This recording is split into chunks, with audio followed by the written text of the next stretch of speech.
Önt. Honnan érkeztek erre a kertészeti kiállításra? Kis megyéből, Dévaványáról. Tehát önök milyen növényekkel foglalkoznak pontosan? Talajtakaró díszcserrékkel, illetve egynyári, kétnyári, illetve balkonnövényekkel. Van esetleg valami olyan növény, amire specializálódtak? Hát úgy kimondottan talajtakaró díszcserrékre.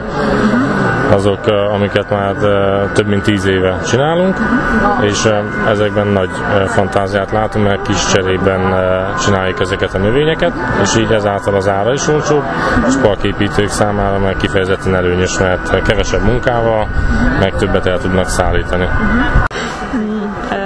Mennyire bonyolult, illetve nehéz feladat ezeknek a növényeknek a gondozása és úgymond életben tartása?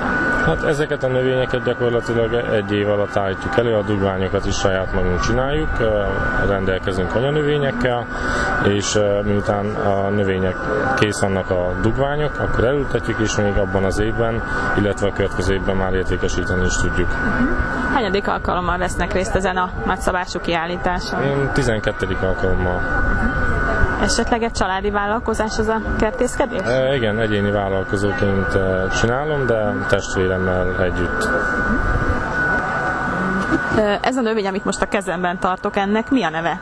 Ez a díszkáposzta, ez egy őszi növény, hidegtűrő, és ennek az a jellemzője, hogy minél hidegebb van, annál színesebb lesz a közepe, és a hideg hatása borul be, és teljesen zárt fejet alkot. Nagyon bírja a hideget, egy őszi kompozícióba kiültetve, szegénynek, vegyes beültetésekre kiválóan alkalmas. És ezt önök termesztik? Igen, saját magunk csináljuk, és még annyit kell róla tudni, hogy ez tavaszig, még nagy meleg nincs, ez addig díszítni, a nagy meleg hatására hoz egy virágszárat, felmagzik, és akkor már úgy elcsúnyul. Milyen néven működnek? Papkertészet néven működünk, és paptipor vagyok. Wonderhedge.